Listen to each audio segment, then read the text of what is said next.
La RDC élue au poste de vice-président de la SADC, victoire diplomatique pour le pays qui se prépare à prendre la tête de cette organisation africaine en 2022. Le sommet de Lilongwe s'est clôturé. Giscard Kosema, reportage. Au terme de 2 jours de travaux du 48e sommet, les chefs d'État et des gouvernements de la SADC ont pris un certain nombre de décisions. En ce qui concerne particulièrement la République démocratique du Congo, le sommet a élu le président Félix-Antoine Tshisekedi Tshilombo au poste de vice-président de la SADC, ce qui le prédestine à prendre la présidence de l'institution en 2022. Aussi, les 16 dirigeants de l'Afrique australe ont confié à la République démocratique du Congo l'organisation du 42e sommet en août 2022, sommet au cours duquel le chef de l'État, Félix-Antoine Tshisekedi Tshilombo, succédera au président du Malawi, Lazare Chakwera. Après l'Union africaine, la République démocratique du Congo sera encore une fois honorée de voir son président diriger en même temps la CEEAC et la SADC en 2022. C'est une victoire diplomatique non moins importante pour le pays, se félicite le patron de sa diplomatie. Je crois que l'acquis le plus important pour nous, c'est le fait que notre pays, et à travers la haute personnalité du chef de l'État, le président Félix-Antoine Tshisekedi Tshilombo, nous avons acquis la vice-présidence de la SADC jusqu'au mois d'août de l'année prochaine, mois qui va consacrer, si vous voulez, le fait que le président va devenir le président de la SADC. Donc au mois d'août, eh bien, le président Félix-Antoine Tshisekedi Tshilombo, et à travers lui notre pays, prend le leadership de la SADC. C'est très important parce que nous aurons des initiatives à prendre, et si vous voyez bien, après l'Union africaine, à la fin de cette année, ça sera l'année prochaine, et la CEEAC et la SADC. Donc la RDC va confirmer son retour sur la scène internationale en général et sur la scène africaine en particulier. Un deuxième acquis, c'est que nous venons de signer le protocole sur l'industrie et le protocole sur le commerce. Cette question est alors définitivement résolue. On peut ajouter un troisième acquis, c'est l'affirmation de notre implication, de notre volonté d'être actifs au sein de la SADC comme communauté de destin de pays de l'Afrique australe, membres de cette organisation sous-régionale. Au plan sous-régional, le sommet de Lilongwe a salué l'alternance pacifique opérée en Zambie et félicité les présidents entrants et sortants. Par ailleurs, le secrétariat exécutif de la SADC a été confié au candidat du Botswana, pays qui abrite déjà les sièges de cette institution. Divergence des vues, oui, mais pas division entre les confessions religieuses. Précision donnée par le pasteur Dodo Kamba, responsable des églises de Réveil, après un échange avec l'Assemblée nationale. Les confessions religieuses ont obtenu un nouveau moratoire de 3 jours depuis hier, a indiqué pour le compte de la Senco Monseigneur Marcel Outembi. Sylvie Moembo. Le deuxième délai supplémentaire accordé aux confessions religieuses par le bureau de l'Assemblée nationale sur la désignation consensuelle des animateurs de la Commission électorale nationale indépendante expirée le mardi 17 août à minuit, le violon ne s'accordait toujours pas au sein de la composante confession religieuse pour cette fin utile. C'est ainsi que Monseigneur Outembi, évêque de Kisangani, à la tête d'une délégation, a préféré solliciter un délai de grâce auprès du speaker de la Chambre basse du Parlement, Christophe Mbosoko Diapwanga.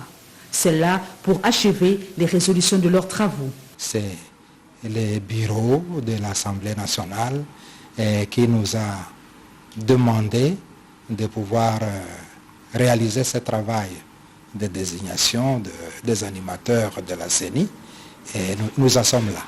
Dans ces mêmes décors, le prophète Israël Dodo Kamba, représentant légal des églises des réveils de la République démocratique du Congo, accompagné des 6 autres confessions religieuses, a donné le point de vue des églises de réveil au président de l'Assemblée nationale. Selon ces serviteurs de Dieu, le prince de l'église doit travailler en union dans la diversité. C'est un jeu démocratique, on n'est pas tous obligés de regarder à la même direction sur une question. Il peut y avoir des divergences. Mais ce qu'il faudrait craindre, c'est la division entre le chef des confessions religieuses. Mais aussi longtemps que nous maintenons l'unité comme dans un corps, nous devons apprendre à respecter les avis partagés. Donc il faudrait qu'il y ait ces rectificatifs-là. Un délai de 72 heures a été ainsi accordé aux confessions religieuses pour donner leurs conclusions à l'Assemblée nationale sur la question brûlante du successeur de Corneille Nangaa.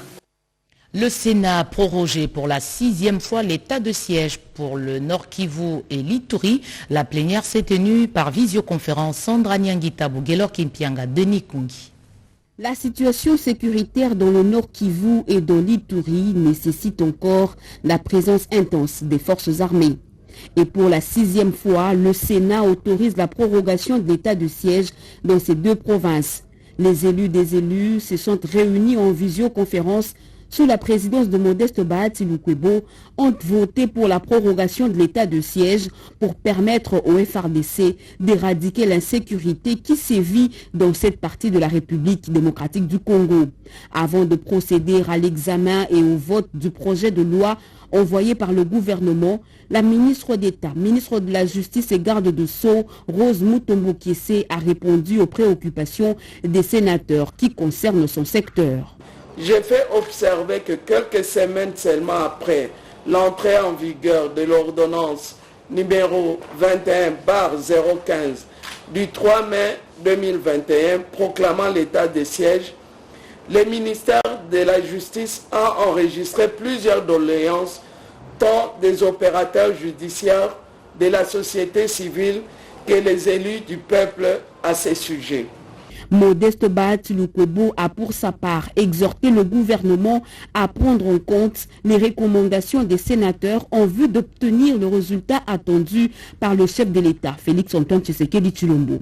L'objectif de ces échanges, que d'aucuns qualifient d'évaluation, c'est de nous permettre de regarder tous, sénateurs et gouvernement, dans une même direction, à savoir celle de la victoire finale, celle de la paix durable, en vue d'un développement durable dans cette partie du territoire national. Signalons que sur 109 sénateurs qui composent la Chambre haute du Parlement, 81 ont pris part à cette plénière et tous ont voté pour la prorogation de l'état de siège. Le phénomène prend de l'ampleur à Kinshasa. De jeunes debout mais inclinés vers l'avant. Ils consomment des stupéfiants faits à base d'un mélange toxique. Pour bien étudier la question, le gouvernement met en place une commission. Edith Chala. Bombay, nous sommes chez Gandhi, en Inde. À Kinshasa, Bombay ressemble à ceci. Ce n'est pas un spectacle des opéras. L'avenir de la RDC est totalement compromis. Des jeunes de tous âges sont chaque jour autour d'une substance mécanico-chimique qui a pris le nom de Bombay. La nitréline, trouvée dans une pharmacie d'à côté, les déchets du tuyau d'échappement de n'importe quel véhicule, la mixture est fabriquée.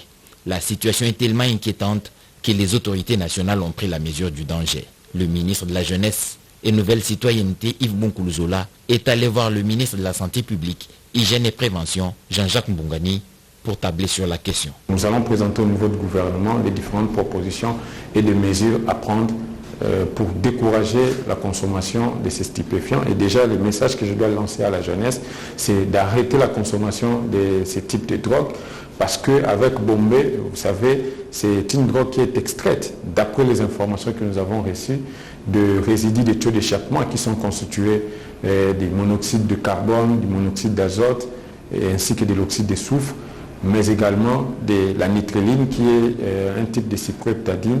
Et l'association de ces constituants n'est pas bon pour la santé. La consommation en vogue de ces stupéfiants atypiques a des conséquences dangereuses pour la santé.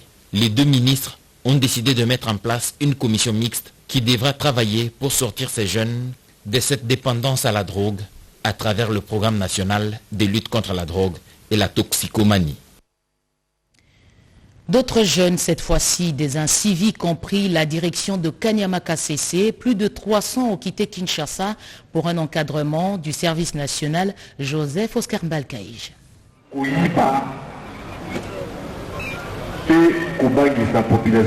Plus rien pour faiblir la détermination de la police nationale congolaise et du service national dans la traque des délinquants appelés Kuluna.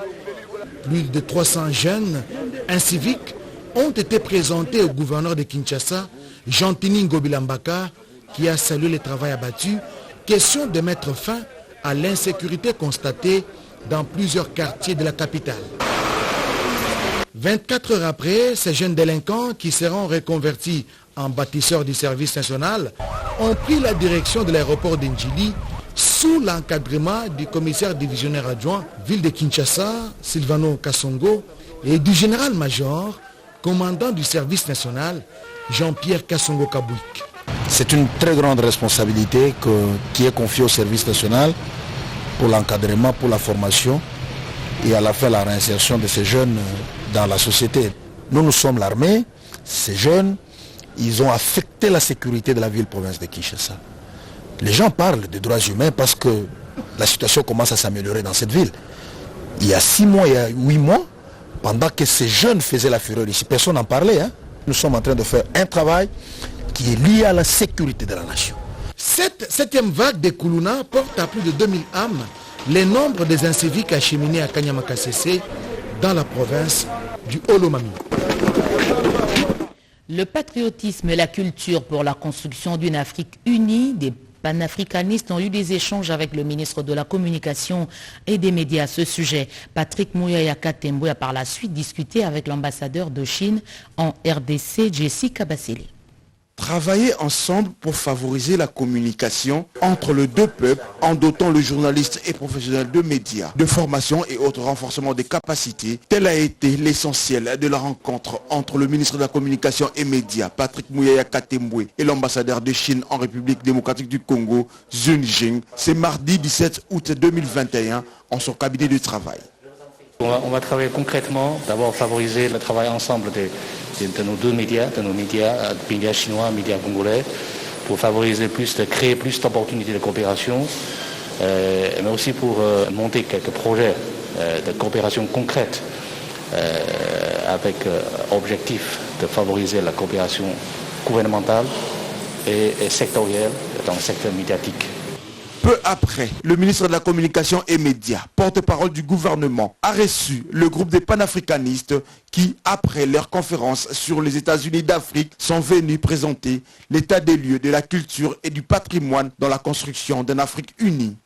Dans leur délégation, les doyens Théophile Mwene Obenga, égyptologue, linguiste et historien qui a défendu l'histoire noire africaine aux côtés de Cheikh Anta Diop.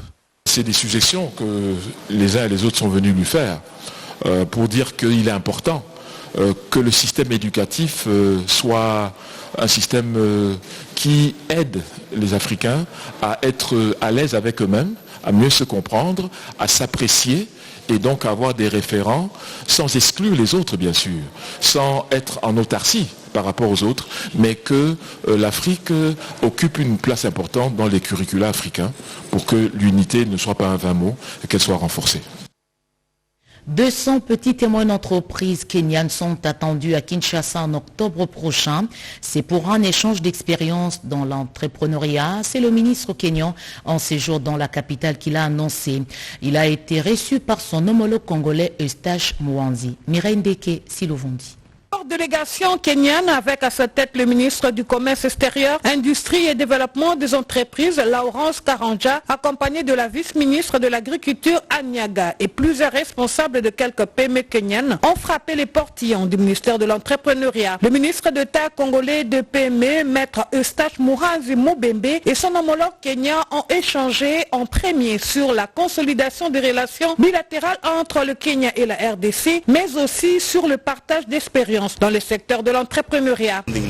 Alors nous sommes ici pour partager des expériences avec monsieur le ministre, pour pouvoir voir également comment est-ce que nous pouvons apprendre l'un de l'autre dans le secteur des PME. Ceci est parce que pour qu'une économie puisse croître, il faudra la croissance des PME. Et cette vision est partagée par les deux chefs d'État, le président Félix Tshisekedi et le président Uhuru Kenyatta. Dans cette optique, les deux personnalités ont décidé de communier ensemble dans le secteur de l'entrepreneuriat pour la promotion des PME kenyanes et congolaises en particulier, mais également les PME africaines en général. À cet effet, il a été annoncé l'arrivée à Kinshasa au mois d'octobre prochain d'une grande délégation constituée de 200 PME kenyanes pour un séjour d'échange d'expérience beaucoup plus approfondi.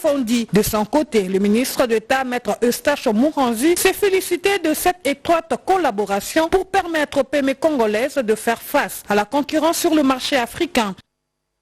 Adel Kainda, femme politique et chrétienne, la ministre d'État au portefeuille, a joué sur les deux terrains lors de sa récente mission au Lualaba. Angèle Mabiala, Landou pour des précisions. Il a toujours placé Dieu au centre de ses activités, lui qui donne l'énergie et l'inspiration pour servir la nation congolaise. La ministre d'État en charge du portefeuille boucle sa mission de travail dans la province du Lualaba en laissant la direction de la suite au Créateur qui garde à l'aller comme au retour. Devant les fidèles, en sa qualité de servante de l'Éternel, diaconesse de son État, les fonctions ministrables ne lui ont pas empêché de prêcher la parole.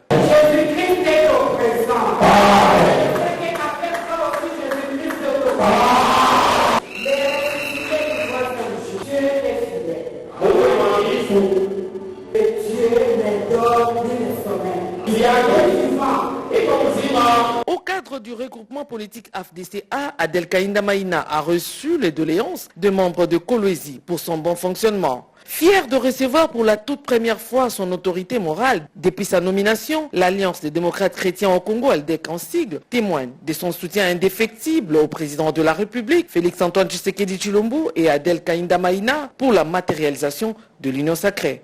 De la ministre d'État en charge du portefeuille. La princesse Adel Kainda a été riche en couleurs, riche en événements. Elle a découvert beaucoup de choses. Les intérêts de l'État congolais sont sauvegardés au sein de l'entreprise Kamoa Copper. De retour à Kinshasa, la capitale, Elie Tumba, Angèle Mabiala Landou pour la radio-télévision nationale congolaise. Le nouveau directeur général de l'Institut congolais pour la conservation de la nature est déjà au travail. Olivier Moucheté a présidé sa première réunion de prise de contact. Malumbela. Un premier tour du nouveau locataire à la tête de l'Institut congolais pour la conservation de la nature ICCN lui est choisi. Les bâtiments devant abriter les différents services du corps de protection des parcs nationaux, corps PPN, en pleine construction. Nous avons la chance d'avoir un beau bâtiment ici qui aura une trentaine de bureaux. Et donc le corps PPN va être installé dans des meilleures conditions que les conteneurs provisoires que j'ai vus ici. En compagnie du général de brigade Dieudonné Kitenge, commandant second, le directeur général de l'ICCN, Olivier Moucheté, a partagé ses vues et a écouté les avis de ses collaborateurs. Nous venons d'avoir une excellente conversation ici avec les collègues du corps PPN et nous allons nous mettre au travail tout de suite pour correctement identifier où sont les besoins, les principaux facteurs de blocage, aller dans le sens de l'amélioration du service sur le terrain, obtenir très très vite des résultats concrets dans ce sens-là. Je vais dire deux thématiques transversales qui nous préoccupent beaucoup ici avec mes collègues paramilitaires. C'est évidemment le respect des droits de l'homme qui implique évidemment d'avoir une excellente formation des gens qui sont sur le terrain. Et on va faire des gros efforts pour améliorer la présence de l'élément féminin dans le corps PPN. Affichant son dévolu jeté aussi sur la présence féminine, cet accro de la nature a annoncé des visites prochaines dans toutes les provinces concernées par son travail. Vous êtes propriétaire ou occupant d'une maison, vous devez assainir votre espace sur les 10 mètres de votre devanture. L'hôtel de ville vient de lancer une mission de contrôle de l'environnement. Des sanctions et des amendes sont prévues. Joël Makela. La sensibilisation de la population quinoise sur les mesures collectives d'assainissement de la ville, cheval de bataille du commissariat général en charge de l'environnement et aménagement de la ville de Kinshasa. Laetitia Benakabamba, à travers son service dénommé Unité spéciale pour la protection de l'environnement, USP, vient de lancer le contrôle de déventure jusqu'à 10 mètres de rue, des limites des propriétés, des terrains bâtis et non bâtis. Tout propriétaire et occupant a l'obligation d'assainir son milieu et de la garder dans un état de propriété permanent. Un motif pour cette brigade de rappeler aux propriétaires des véhicules automobiles, de garages de fortune, terrasses, restaurants, des briques concassées et autres construits le long des artères de la ville, de bien prendre les dispositions d'assainir le milieu public. Le gouverneur de la ville de Kinshasa avait pris un arrêté portant création de ce service qui justement a pour mission de constater les infractions, sensibiliser surtout et rappeler les textes des lois, mais encore plus loin, verbaliser, en tout cas du moins mettre des amendes infractionnelles à ceux qui, entre guillemets, ne respectent pas les prescrits de la loi. Il y a pas mal de résidences malheureusement ou encore des structures, des entreprises et autres qui déversent leurs déchets directement, les déchets liquides directement dans les caniveaux. Nous allons nous pencher sur ces problématiques. Un délai de 72 heures leur a été accordé en vue de se conformer à la réglementation. Tosalela Congo, entendez, utilisons la OU, c'est le nom d'une organisation non gouvernementale de développement. Cette structure estime que la RDC peut pratiquer toutes les cultures et améliorer son économie. Les activités de cette structure ont été lancées à Kinshasa. Marthe Mangaza Kalala.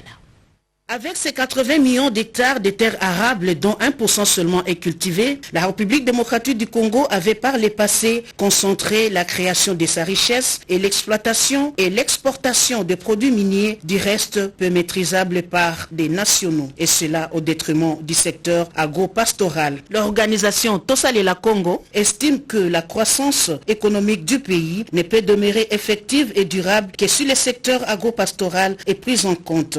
Et si dans le monde, les millionnaires sont venus de l'agriculture, pourquoi pas la RDC qui a 80 millions d'hectares de terres arables.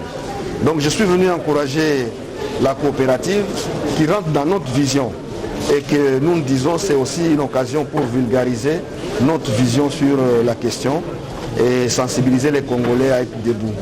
Et contribuer au développement de la population, par la population et pour la population, tout en préservant bien sûr l'environnement et l'écosystème. C'est à ce titre que le ministre de l'Agriculture, Désiré Nzangi, a procédé au lancement officiel des activités de cette ONG et leur a témoigné d'un soutien total.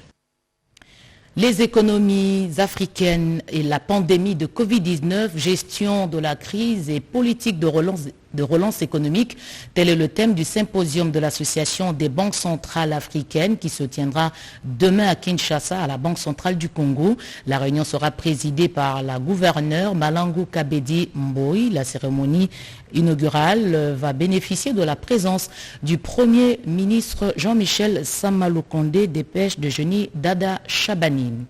À l'étranger, les talibans ont renversé le pouvoir à Kaboul. Leur retour en Afghanistan fait craindre un nouveau sanctuaire du terrorisme. L'Afrique est concernée. Un expert dans la lutte contre le terrorisme lance un appel à la vigilance pour la partie est de la République démocratique du Congo. Edith Chala l'a rencontré.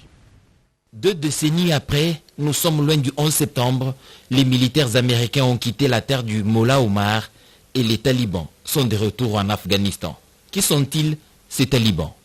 Al-Qaïda, Shebab, Taliban, groupe islamiste Daesh, ils sont tous le même. Les talibans, le groupe est né en 1994, fondé par Mullah Omar et Gaboul Gandahari qui vient de retourner hier. Étymologiquement parlant, taliban veut dire chercheur, activiste, étudiant. Un groupe islamiste fondamentaliste armé, œuvrant en Afghanistan. Et Afghanistan est comme la terre, est comme l'exil de tous les talibans. Au lendemain des attentats sur les tours jumelles de Manhattan, certains pays africains ont essuyé le courroux de l'oncle Sam. La RDC devrait-elle observer sans prendre des dispositions? En tant que nation, je pense que les autorités compétentes prennent des dispositions. Depuis un certain temps, l'Est de la RDC est devenu un peu une foire des groupes armés. Et nous craignons que certains, déjà ça a été fait avec le Daesh, parce que nous pensons que le Daesh à l'Est de la RDC n'a pas lieu d'être. La région de l'Est de la République démocratique du Congo a une géographie qui peut bien se prêter à l'intégrisme. Nous sommes donc avisés et l'état de siège doit se renforcer pour éradiquer ce phénomène. L'inscription de la rumba congolaise au patrimoine culturel de l'humanité, la ministre de la Culture, Art et Patrimoine, a lancé officiellement la campagne de promotion et de sensibilisation. Lisette Mojenga Mutombo. Campagne de la promotion en faveur de l'inscription de la rumba congolaise de deux rives du fleuve Congo sur la liste représentative du patrimoine culturel de l'humanité des Nations Unies pour l'éducation, la science et la culture a été lancée le mardi 17 août 2021 à Kinshasa. Selon la ministre de la Culture, des Arts et du Patrimoine, Catherine Katungu-Fura, l'inscription de la rumba sera motif de fierté et de réjouissance pour les populations des deux Congos. Elle a exhorté les deux populations à s'approprier et à valoriser les vertus de la danse rumba, laquelle danse rumba nous vaut non seulement la reconnaissance culturelle mais aussi renforce notre diplomatie. Avec la danse rumba, nous pouvons faire de cette industrie culturelle une production de revenus. Enfin, elle a invité les médias à multiplier des programmes qui valorisent et vulgarisent cette musique. Du reste, une identité de tout un peuple, source d'alimentation du trésor public. Le professeur Yokali Emoudaba, directeur général de l'Institut national des arts et président du comité mixte RDC République du Congo, milite plutôt pour la promotion de la rumba du Poul Malebo. Les représentants de l'UNESCO en RDC, Jean-Pierre Ilboudo, saluent cette initiative heureuse. Reste les tours du jury des statués entre novembre et décembre sur cette candidature qui mobilise gouvernement, experts, pratiquants et techniciens de la rumba congolaise de deux Congos. Voilà, ce journal est terminé. Madame, Messieurs, merci de l'avoir suivi à travers le monde.